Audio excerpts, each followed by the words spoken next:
इस वक्त आप आराम से बैठकर इस वीडियो को देख रहे हैं, मगर मैं आपको कहूं, आज जिस जगह पर आप अभी बैठे हो वो जमीन आज से करोड़ों साल पहले 8,500 डिग्री के तापमान से उबल रही थी, या जिस जगह पर आप बैठे हैं वो जगह लाखों सालों तक बर्फ से ढकी हुई थी। ये दोनों बातें सच हैं। इस 15 मिनट की वीडियो के अंदर आप पृथ्वी के 450 करोड़ साल के सफर को देखने वाले हैं। जिस जगह आज हमारा सौरमंडल है, वहाँ विभिन्न प्रकार की गैस और धूल के बादल हुआ करते थे। वैज्ञानिकों के मुताबिक इन धूल के बादलों से दूर एक तारा हुआ करता था। वक्त के साथ साथ उस तारे की ऊर्जा कम होने लगी, जिसके कारण उसके अंदर एक विशाल विस्फोट हुआ। विस्फोट की वजह से अंतरिक्ष की ये धूल एक दूसरे से दबने लगी। इस दौरान बादलों में स्थित धूल के कण दबाव और गर्मी के कारण बड़े उल्कापिंड और पत्थरों में परिवर्तित हो चुके थे, और इसी दबाव की वजह से इन बादलों में स्थित रेडियो एक्टिव पदार्थ ने ग्रेविटी का निर्माण किया। इस ग्रेविटी के कारण बीच में हाइड्रोजन और हीलियम इकट्ठा होने लगे।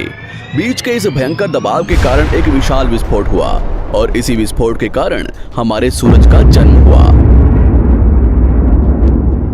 अंतरिक्ष में फैले एस्ट्रॉयड यानी क्षुद्र ग्रहों में भारी वजन की वजह से सूरज के करीब आकर सूरज की परिक्रमा करने लगे। धीरे धीरे इन्हीं एस्ट्रॉयड में भारी टकराव हुआ, जिसके फलस्वरूप मरकरी, विनस, अर्थ और मार्स जैसे ग्रहों का निर्माण हुआ। वैज्ञानिकों के मुताबिक उस वक्त पृथ्वी और मार्स यानी मंगल ग्रह के बीच थिया नामक ग्रह सूरज की परिक्रमा किया करता था। पृथ्वी पर ग्रेविटी होने की वजह से सूरज की परिक्रमा करने वाले एस्ट्रॉयड अब पृथ्वी की परिक्रमा करने लगे, और धीरे धीरे करोड़ों सालों तक ये पृथ्वी पर गिरते रहे। और ऐसी घटना हमारे पड़ोसी ग्रह थिया पर भी हो रही थी, जिसके कारण थिया पृथ्वी के और करीब आने लगा और आकर पृथ्वी से टकराया। इस भयंकर टकराव की वजह से पृथ्वी के हिस्से कणों के रूप में अंतरिक्ष में फैल गए और एक रिंग्स की तरह पृथ्वी की परिक्रमा करने लगे। इन्हीं परिक्रमा करते हुए कणों में टकराव होने लगा, जिसके कारण हमारे चांद का निर्माण हुआ।